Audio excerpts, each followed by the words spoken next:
Bonjour à nos TikTokers et nos TikTokeuses de Terre Zone Télévision. Je souhaite la bienvenue dans cet tout nouveau numéro de ces podcasts. L'autre fois, on avait parlé sur la culture de la moquerie dans notre communauté congolaise. En tout cas, ça nous va droit au cœur. Alors aujourd'hui, sans plus tarder, nous allons parler sur comment surmonter les épreuves durant la jeunesse. Alors, comme vous le savez toujours, je n'ai jamais été seule sur ces plateaux. Je suis toujours accompagnée de gens. Mais aujourd'hui, nous avons reçu pour vous une autorité publique. Donc, le papa de tous. Papa Terre Jaune. Alors, d'autres honorable. Alors, il est déjà sur ces plateaux, à qui j'ai dit bonjour honorable. Bonjour la TikTokeuse. Vous allez bien? Ça va, merci. Sentez-vous à l'aise, hein? Puis toi, jeune. Merci. Bonjour. Bonjour Marie Kapinga, bonjour na ba TikToker na ba TikToker surtout et argent to benga ka qualité. Ane bisika matière pesa makawi kwa sans problème. OK. Alors aujourd'hui, nous allons parler comment dire été ils allaient so yena mboka batu bazobina na gauche yo pe landa gauche. Dans la minute yo landa biso. Ouais. OK. Donc le lot ozolobela comment surmonter les épreuves durant la jeunesse. Honorable, dites-nous d'abord comment vous avez eu à surmonter les épreuves durant votre jeunesse. D'abord, Naza Kopé Sabino, merci. Oui. Ba TikToker na ba TikTokeuse. Oui. C'est quoi, bon, parce qu'il y a terre jaune bon, il y a Mokili Mobimba. Il y a Mokili Mobimba, puis place vos alliés, Topé Sibino, beauté. Voilà. Oui. Et puis, il faut qu'on y ait que Nazali d'abord na esengo kozala awa koyamba mana émission na bino. Oui. Bino bozali komona ngo neti eza sujet moko ezangatina to émission moko mais ezo éduquer masse. C'est très important. C'est pourquoi je suis venu. Nde omoni balongo lisinga costume nanga place salaka. Relax. Ah, tu dois relax. Kasi yango naza relax. Merci kilelo. On va comme TikToker. Non, il ah, omoni TikToker, koti makambo mo voilà. Beba. Exactement. Donc comment ngana salaki pona surmonter ba épreuve? Oui. Je vais commencer d'abord élément ya liboso. Oui. C'est l'entourage. Ce que l'ingéo surmonter par épreuve, il faut d'abord commencer par contrôler l'entourage. Baloba Canabiso, dis-moi qui tu fréquentes. Je te dirai qui tu es. Je te dirai qui tu es. C'est très important. Alors, ce qui ba fréquentation na yo eza ya bilinga, voilà. La suite, il y a un problème. Oui. Et ça na ba épreuve oyo okokoka ko surmonter, je vais commencer d'abord par exemple ba épreuve ya adolescence. Biloko ebele to aprenaka yango na entourage. Ceux qui déjà au choisir entourage ya mabe, rassure-toi que suite il y a un problème.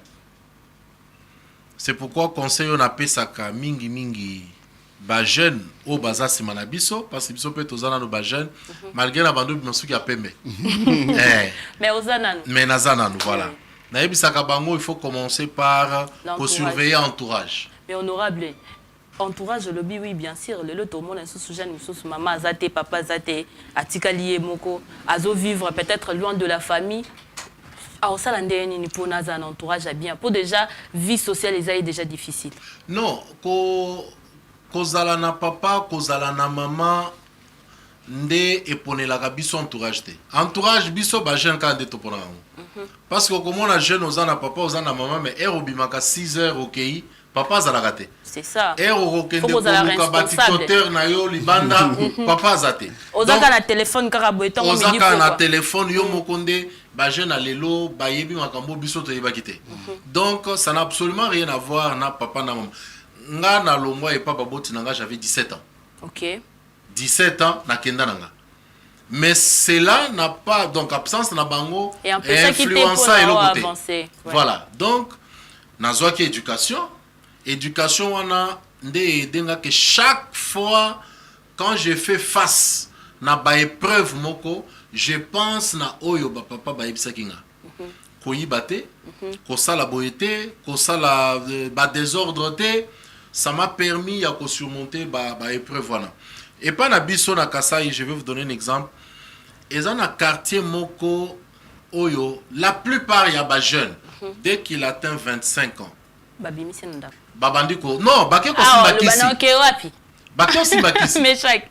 Papa est sur 25 ans, bima. Le bana ke wapi. Mais on yoka, l'époque ba honorable.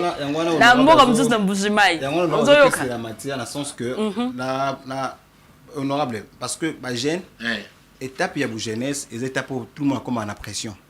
Pression sur tous les plans.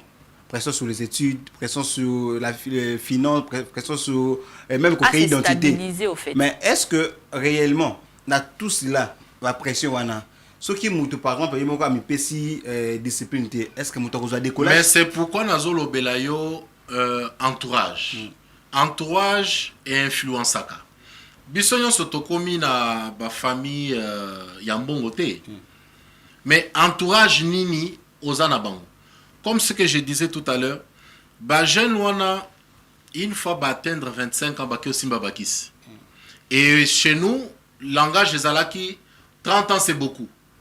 Tu verras que de 25 ans à 29 ans, à quoi tambolata na hélicoptère likolo zo boaka boaka bambongo, mais dès qu'il est 30 ans à Koufi.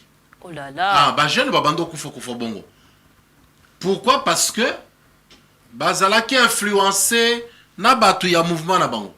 C'est pourquoi j'ai parlé de l'influence. Mais biso, on voyait ça, mais entourage au biso tozalaki na yango et ko kaki ko pousser biso te tozo influence ya bao wana.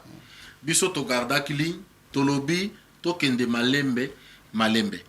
Et loko mosusu, c'est la patience. Donc ceux qui la jeunesse, osa na patience te au Coca-Cola mboma ya côté la te. Alors honorable, ce qu'on sait d'abord, différence ni mona entre période nabino na période o na ba épreuve. Est-ce qu'il y a une différence ni oyo déjà au constater? Il faut que la période de technologie est avancée makasi koleka période nabiso. Période nabiso tozalaki na téléphone moko bazo benga Triumph. Tozalaki na Nokia muke, tozalaki na Triumph, tozalaki na SMS. C'est des petits téléphones. Mais le to comme na iPhone 17. C'est quoi beaucoup na iPhone 17, 18, mais biso to banda na wana te. Biso tozalaka na ba télécell. Alors, ba télécell c'est des familles qui avaient ça. Les familles mobimbate, les familles au batangi tangi ba komonde baza na télécell. Vous comprenez? Nous avons vécu avec ça. Alors, période na biso, on venait de découvrir ba internet, Google ndazalaki na succès, Yahoo plutôt. Yahoo, ok. Ah, Yahoo ezalaki na succès mingi dans le temps. Mais lelo Yahoo ezalaki na succès te. Lelo ba Gmail. Donc ceux qui osent la connecter faut na Gmail. Donc vous comprenez que le temps aussi influence. C'est ça la différence au biso tozana kati ya ko comprendre lelo. Mais maintenant, ba jeune ya lelo, na ba jeune ya tana biso ba jeune ya lelo ba komi pressé mingi. C'est honorable. Obi ba jeune ba komi pressé mingi. Est-ce que na époque na bino ba jeune pe bazaki pressé te parce que ceux qui obi pressé to chaka na catégorie que non baza pour ça bazwa mango. Mais na tango akala pe to ka lisula bana lunda. Pe ba jeune akati kolungwa na famille akepe quelque part le ko appelle azul kapako comme na pressé comme mona lunda. N'importe le pressé zalaki. Mais babanda ki koluka pa ndenge lelo bazoluka. Lelo tana biso oyoki que master cheli moninga poison. En tout cas toyoka ba poison to bando yokango lelo. Na génération ya biso. Au moins la peka ndenge maria za wana sali mo suki na ye ninga lekisaka mo liboso boy. Muto cheli poison juste pour ça. Quand on a la moi TikTok na boy. Muto cheli mutu poison ka po asala ka TikTok na ye. Ça c'est des choses auto mona elo. Mais lobby tozalaki na ngote. C'est pourquoi bon monaga que biso to sala ka effort ya kozala plus effacé que ba jeune ya lelo. Ba jeune ya lelo okomona ozoleka libanda wana eza neti mokili mobimbeza yaye. Respect ezaka soute ko respecter bakolo ezaka ngai tina za boye mukolo azotika la mukolo. Na komona epé à vieux. Ce qui a ben petit boni kulutu. Mais lelo c'est difficile que ah le baosa na ngani voilà OK na ngapi lelo banda zaire ti lelo sala nini on se comprend comment lelo ko aboliko oh nga petit non wana na ebioti oye banate mais tana biso ce n'était pas le cas vieux aza vieux leki aza leki c'est pourquoi na saluaka toujours Fally Ipupa Malgré grandeur naïe, mais quand il est en face d'un vieux, il l'appelle vieux. Vous comprendre. Alors, c'est ça en fait, et là qu'on a au Koloba, les milieux influencent. Ça, c'est très très important. Alors, tu ne peux pas prétendre qu'au surmonter bah, épreuve il y a vie, si d'abord il y a liboso, tu ne sais pas apprendre. Non. C'est en apprenant qu'on peut être à même, il y a qu'au surmonter bah, épreuve parce que, on a compris son expérience là. Yo, pesinga ya yo. Na ebisete master, omoni awa, babeta raboyete. Awa salaka boy. Nous, on le faisait. Tozo landa ba master, master sala rapena ba kopa bien. Hollandi.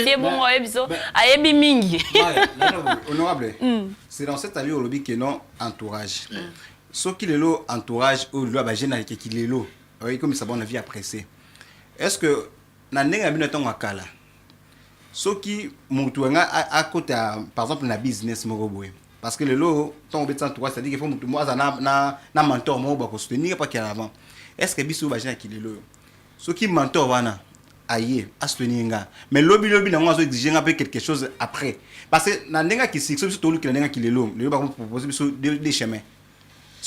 Tout ça, non, c'est comme mentorat et Rosolo Kayango. Tu regardes, dis-moi qui tu fréquentes, je te dirai qui tu es. Au cas où mentor, parce que Balobi, non. Aux autres là, qui va t'accompagner? Azandengenini, c'est pas quelqu'un qui peut t'amener dans la pratique moko.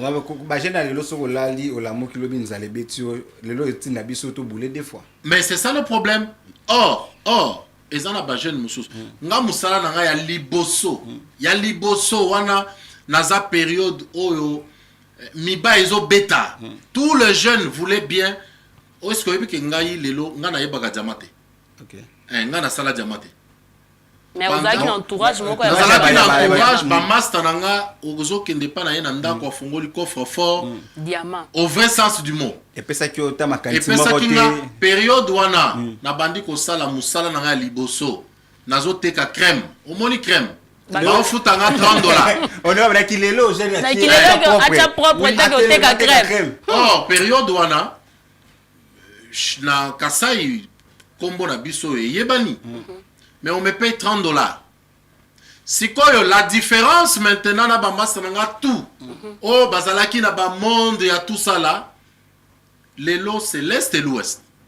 Parce que moi j'avais privilégié na kende malembe na mi formé na sala.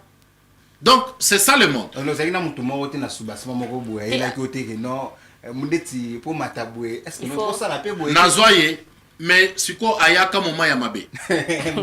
Exactement. Aye moma ya mabe ndenge nini nasi na peli nga moko sans ko toucher na babiloko. Na e cause problème na 2011. Wana na peli au vrai sens du mot. Ti lelo na tikala ko pela ndenge wana te. Parce que bon na kotanga ba chiffre wate. Maintenant 2011 na eu problème. Na kiti. Master wana souvent air nazo ya wana bando loger na hôtel na bango. Je peux venir toza ata 8. Et puis on leur payait très bien. Tozo ya ba un mois on leur payait. Il a vu que non. Si quoi il y a bando travailler dans une banque de la place. Quand j'ai eu des problèmes, papa na ya bengira lobino écoute, oza mwana nanga. Okoti selenga mbongo belé awa. Je te donne 2 semaines chambre, tu manges, tu fais tout au fêlé. Maintenant, pendant que nous sommes dans la chambre, moi, je suis abandonné de prédication na bango. Il y a bakisi. APC ma proposition. Exactement. Abandonné de prédication. Avant de lobby, il y a biso nyonso tokokufa, biso nyonso bakokunda biso, mais bakokunda ndenge alobi Nathalie. Sikoyo, elo comment ko traverser esprit na lobby mais nazwa natikala ko simba bichebe te babenga ngo bichebe on doit comprendre les cambo ya influence na entourage. Nathalie Boye na lobby, tu sais, moi je suis quelqu'un qui réfléchit beaucoup naza ake aluki mutu mususu to ba ya ko kite makela mutu mususu siko baye bachelinga na mesa contrat ya fourniture ya babilo komoko dans une des banques na $100,000 na mesa.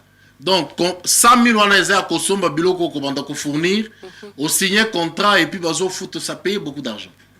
Nazu eloko na bango na pusi bango. Ils sont partis.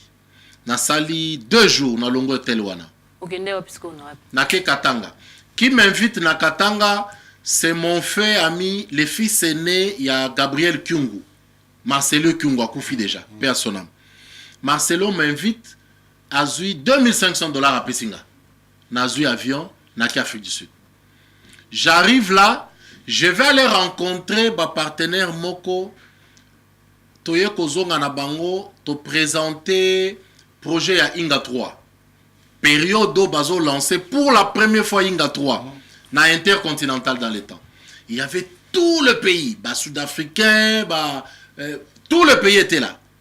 Alors, sud-africain va présenter 4500 MW, Bisoto présentant 9000 MW. Déjà l'écolo. Mais malheureusement politique, je viens d'ailleurs de rencontrer les patrons et la structure wana dernièrement dans l'avion. Période où on a l'issoussou, na ba consultant soit na epesinga l'issoussou là, on appelle l'issoussou. Mais là, qu'est-ce que je fais? Na ye kozonga na banque wana. On va proposer que on va proposer nga wana. Parce que souvent ngai na linga na nga kaka uche moi lipapa, moi kashimi simple. Maintenant hier na zo mata, na ken na caisse VIP. Je croise une dame, elle me dit, monsieur, je dis, non, qu'est-ce qu'il y a l'écolo et ça VIP? C'est qu'on a tous les VIP et ça, dans le lobby, bateau, va déposer $10,000 ou plus. C'est qu'on a 50 ans, il a déposé $10,000 ou plus. Vraiment. Non, il faut. Quand je discute avec la dame, les messieurs descendent. Misunangana yaye, et Toutani. Oui, bien là, on a ça. Parce que Nazaraki Pena na sac à Kotonda. Na sali kaka sambla neti na fongoli sak boye makambo ekoi sikoyo honorable sopi mache sikoyo fi wana azolo balsute wale ko ta panique azolo balsute master azolo balsute nazuka ka balar nanga na mati na tiki. Donc soki nazala mutu moko ya ko subir influence na ye oyo eloko ezo salema lelo peut-être toza na bino lelo te na kufa na kala lelo ba jeune ba komi na phénomène kilelo il faut un iPhone, il faut là tara bien, il faut que na ba place à chic, il faut que na Dubaï au mona fi. Est-ce que oyebi ma ya santé coupé? Est-ce que oyebi ke ngai ndenge na za liboso na yo boye iPhone na za nango d'abord ngam tu na somba ngote bakabelanga oui et puis eza soki eza ya lelo te ya kiliseti te. OK, na continuer la question nanga honorable équipe na ki paramote na continuer la question nanga fille alingia ke Dubaï aza mo papa mo robo ya pesa yembongo aye asali biso matalana na TikTok azo sala ba vidéo azo filmer ba partie intime azo publier. Comment devons-vous trouver ces phénomènes là? Mais c'est ce que je dis que Zali influence. Parce que bango bao salango lelo batu na bao basala kiango année passée bazawapi. Moi j'ai croisé des gens comme ça. Moi j'ai croisé des jeunes filles comme ça.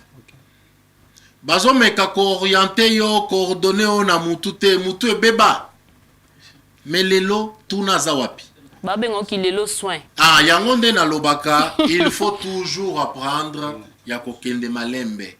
Kolokate obanda kozwa ba salaire ba 5000 ba 10000 wana mbongo ko banda ko diriger yo banda ko zo moi $10 na yo moi 20 moi 50 moi 100 honorable na singa pesa bani yo zo moi 10 ba jana lelo balingi patience te ba jana lelo balingi patience te tango le ba 10 wana le ba ce que le bique mutazo moi 10 moi 20 est-ce que pour nous se monter prévia jeunesse wana vous pensez aujourd'hui avec la vie actuelle muto afutama na minimum j'ai la moni que non abeti musala moi mobimba a se trouver na miette parce que étape ya jeunesse étape au muto na sous pression pour ceux qui non sous pression nous autres yo moko mutozo micha pression non notre pression parce que notre la que non lobby na fonga pena na télé misabela quelque part pour ceux qui ont raté 25 ans na 25 ans vous allez ba parents lelo ba komo ba yo baninga bazobonga yo zaka na ndako yo baninga bazosala boye yo baninga so bi que toi tu as $10 ta na mesa 20 minutes zo ka jeune wana na mukia na $100. Est-ce que aux assos que l'on a ma jour ezoya muto na hotel et masire bi que l'on na se monter pour la jeunesse na $100 na ça sûr tout nanga pourquoi honorable nanzela awa na croisa jeune moko ateka ba pomme ache cravate ache veste ache pomme na tunaye pomme ya combien à $50 en bon oui alors bi honorable au moni pomme oyo nafutaka ndako naotangisa bana na nga 3 nazoliesa mwasi na ndako azam sam sur bana sala te na tongo aye na pomme na ye siko azobetelo calcul soki azobetelo calcul tu sens effectivement que c'est un vrai entrepreneur omoni bapusu napesa exemple moke omoni bapusu salisa pusu moko kende na marché moko na dépôt moko s'affilier na dépôt wana omona combien pusu moko ekopeso par mois pusu oyo bato balobaka pusu eza eloko pamba omona ce que ça va te donner par mois mais jeune alelo balinga entrepreneuriat te mais c'est ça le problème jeune aloba ngai na ki oteka pomme ngaka ne jeune alelo alingi soki azokende na Dubai ake na batour asali ba photo vidéo a publier na internet mais atalana biso totanga bongo te tokola bongo te ngai na grâce ya Nzambe il y a des fois na ko voyager muto habité que na voyager discrètement mais na kozonga peni photo na nga komona ngo te nini no komona te jeune lelo ke Dubai kanga photo te mais c'est ça a publier na internet te c'est ça le problème oyo tozomona que non na ndenge ya kilelo honorable oyo biso ba jeune soki lelo muta ko soutenir yo tant que ba jeune parce que toza belé ou ba tobasa pe belé azana epe na ba idée na ndako ezali mais kozanga muta ko soutenir ye nde osala biso yo sala ba jeune lelo ke non ba surtout na ba vie mo ya ba soit ake simba soit ça mo bisala sana te mais avant ba soutenir yo moko nanu ni soutenir kolukate mutu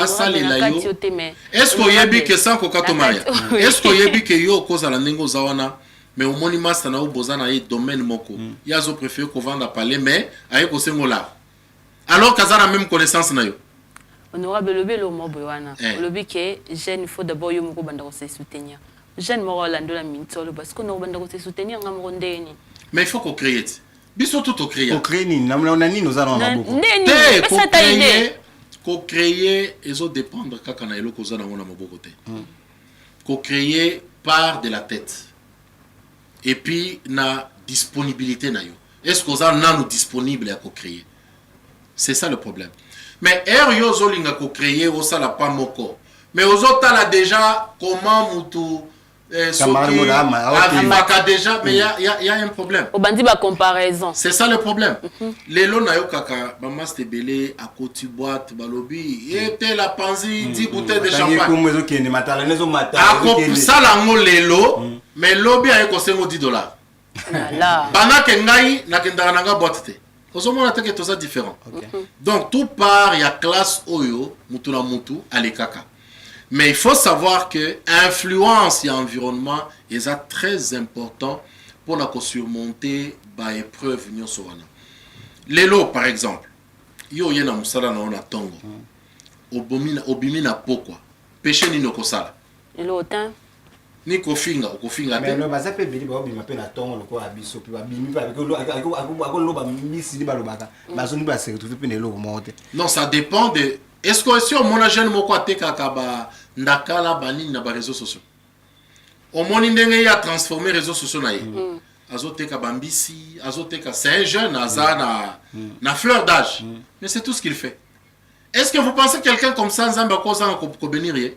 Non, azabeni. Moi j'ai de jeunes filles, de très belles femmes. Bazana réseaux sociaux bateka baigner. Mikate. Mais honorable, est-ce que au-delà oteka mikate wana tout le monde na réseaux sociaux, d'autres part na se wana, ana suba se monter mutu moi ya appel na cette communauté non. Non. Les influences non, parce que toi mutu oteka mikate, batamisu mi bari ba monaka. Ayo proposer. Vous avez marché ya kawana. Parce que les autres fait dans ma prétoire mono et dans la réalité. Non. Moi je $100 mo bote, azo ba $100 na boule que non a pour sonzela. Non, moi je l'ai fait par exemple. Namoni na bengaye. J'ai dit viens amène-moi les bikate na bio. Ezalaki nango soki à $20. Na pesa ye $300. Mais ce n'est pas après na tirala au monde le sauter. Ce n'est pas parce que d'abord quand tu la regardes, tu te dis mais tu vois c'est comme Maria est là. Lelo abandi côté ka mikate. Mais c'est toute une responsabilité. Pour la biso, je me dis non ça c'est une personne qu'il faut soutenir. Net jeune garçon oyo ya bambisi Je suis en train de les chercher. Ok. Je vais lui donner l'argent. C'est ça qu'on soutient. Non, on est une initiative où ils ont un katamutu. Parce que pour ces jeunes-là, il n'y a pas de son métier. Mais ceux qui ont vendu, au Kanisi qui est au Kendaka, Dubaï, au Saliba selfie, au Keboye, mais il y a un souci. Honorable, dites-nous d'abord, est-ce que les épreuves durant la vie, c'est normal? Parce que souvent, on a kindoki. Non, exactement. Famille Nabiso, boye. Famille Nabiso, pasteur, aucune église, boye, prophète, epsion, dans on a clarté. Dans on a papa Nabino. Mais moi, je sais qu'il n'y a pas de gloire sans épreuve. Gloire nyonso et les canabas épreuve. Moi, je suis témoin vivant. Ce qui m'a dit à mon gloire sans épreuve, peut-être il y a Zanaba Misuminaï. Ah, ça, il faut bien voir. Mais gloire, tout, il y a des épreuves. Moi, je attitude, il faut être patient. Il faut qu'on ait la passion. Oui, on a toujours mon patience, mon patience. Honorable. Patience, c'est la biso va gêner qui est là. Au lieu de ça, dans mon négini. Parce que, Moutako est bisanga le qui est non, mais chaque. On met trop la méthode, hein. Les propositions sont en facilité. Ah ben non, quand tu as kiné la médecine, on s'en va. Au ça combien des années? On va nous benir la théorie combien de années? 4 ans. Ah, ouais, basta. Mais foutote. Maintenant, la webmaster, tu as payé ça locaux. On sait que webmaster, mais au fond, maman. Est-ce que ce qui vous a sali à côté, par exemple, il y a plus bref, tu as combien PD? N'a pas cette métier wana. Ils ont prévu jeunesse. Mais maintenant, est-ce que Nakoko m'a PD aux hommes na oyoke obungisa? Obungisi molimot. Hein? Aux hommes na. Mais c'est ça le problème. Okolinga kokoma wana. Mais azela zile monesi mati. Tu sais na yebisa yo eloko moko na mboka na biso et pas na biso baluba baku balobaka, je vais traduire ça balobaka bia mulopo kabitukuluila. C'est-à-dire ya nzambe babundelaka yango te. Ye era kopesa eza sans condition. Maintenant, yo siko olingi ba personne en condition. C'est ça les jeunes là au babando lo ba 30 ans c'est beaucoup. Et puis matanga ya ba jeune wana ba okende kozo mutu na bango ba ke na cimetière. Bon ça tapage. Non mais je vous dis. Bozo lo ba netika ka gratte les kiti na mabele. Bokoyoka une semaine après mon sous koufi. Or, c'est des jeunes, il a eu le temps ya kosa la succès na mbongo wana peut-être il y a 2 ans. Donc qu'est-ce qu'ils font? Il y a quelqu'un qui ici qui s'est le binga bopé ça va succès il y a 2 ans. Après 2 ans, n'a pas fait. Est-ce que vous comprenez un peu ce que voilà, donc c'est pourquoi puis surtout zoloba, il faut qu'on ait la passion. La patience na vie et futaka. Jamais koya na musala utala na zungwa muninga. Non. Pour qu'akoma wana, il y a eu un parcours. Mais les lots, quand quelqu'un va me dire que le journalisme est foutakate, mais Bayaya Nabino, qui vivent aujourd'hui dans le journalisme, qu'est-ce qu'ils ont fait?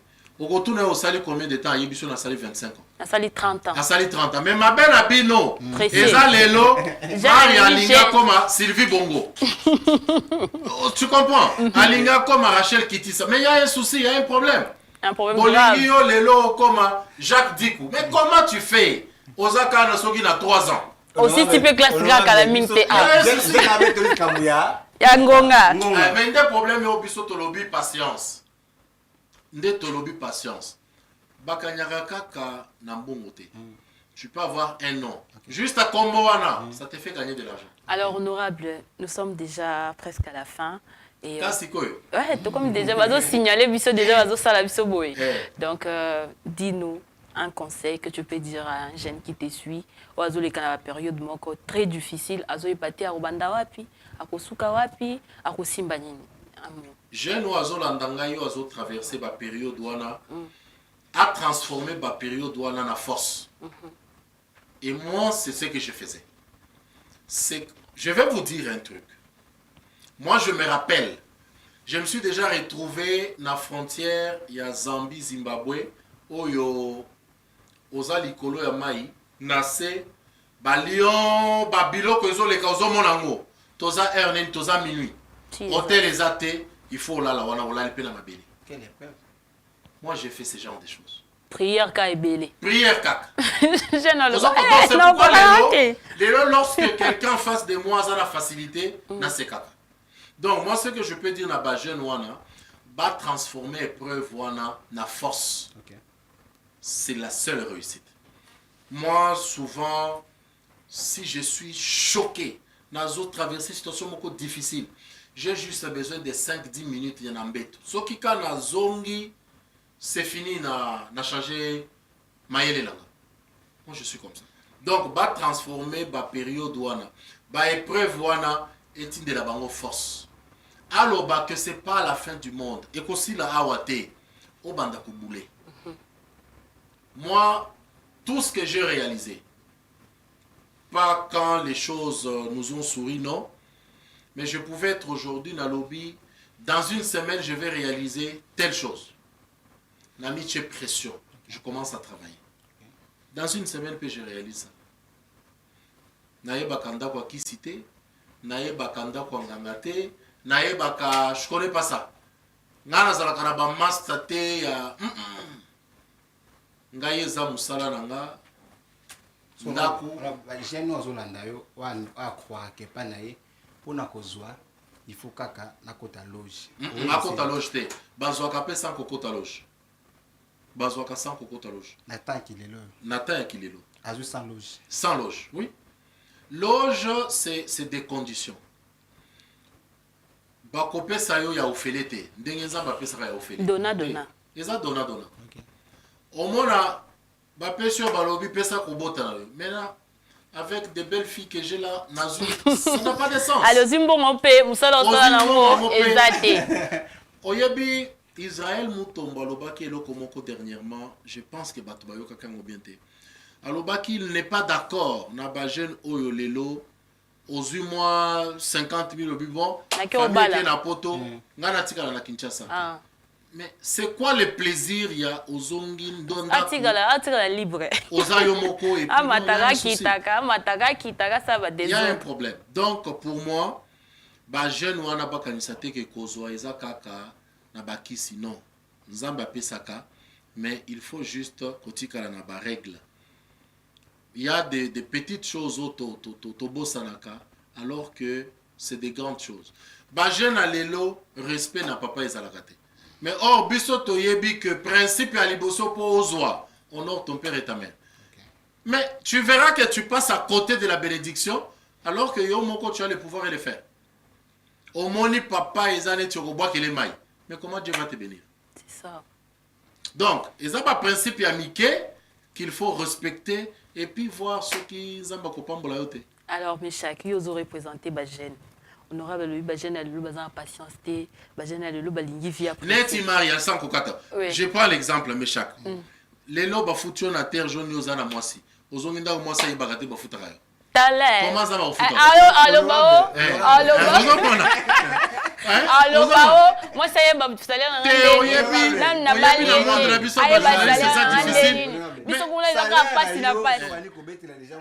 oh, on met le mot si c'est même ça la force. Non, mais ngana zo yebisa yo que c'est même ça la force. Ngai, ngam to nazo yebisa. Nous sommes arrivés à la fin. Tokomina suka. Mais c'est tokomina suka. Passe un stage pour des jeunes. Pour tous les jeunes qui me suivent, oui. Jeunesse, c'est ça étape où il faut qu'on aille avec beaucoup de patience. Qu'on l'examen prêt ou tout l'examen jeunesse, et ça finalité de la vie. Donc ça quand juste que non, faut ba coacha ba principe de autour là-bas. Garder la patience et ça là un esprit OK lobby aussi ba coacha karaté que non non comme ba fona simba kisi non. Ça là sûr que non on travailler les lots pour que lobby nous reçoit. Moki ozwa kawana transformons kaka na idée comme un business ou comprendre que lobby tout et comment on a la facilité. Merci beaucoup. Mais chaque lobby transformé, il y a muke ozwaka lobby et kokoma business, lobby kuna bénéfice et kobota, lobby kuna okoma paix stable na vie. Moi je te dirais associé à mon prière, sambela. Luka o matangomba, sambela. Zo période où il y a ba problème, période il y a ba dépression, période il y a ba stress. Komisango période moko oyo ekosunga yo o telema lisusu. Donc boyebinga na senga bino ebelete na senga bino kaka eloko mibale misato ya liboso eza ko like, ya mibale eza ko partager. commenter, ya misato Ko eza commenter. ko partager. Eh. Donc quant à moi, je vous retrouve à la prochaine. Ciao. Ciao. Merci beaucoup.